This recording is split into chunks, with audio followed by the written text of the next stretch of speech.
సంకల్పం మనిషి చేతుల్లో తప్పక ఉంటాయి.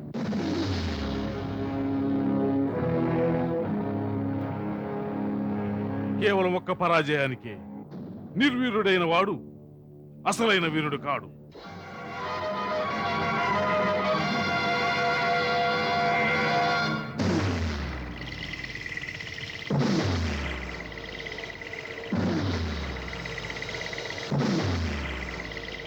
ఏనాడైతే వీరునికి జయించాలని కోరుకుంటుందో అతడు 100 సార్లు ఓటమి చవి చూసిన 101 జయించి తీరుతాడు.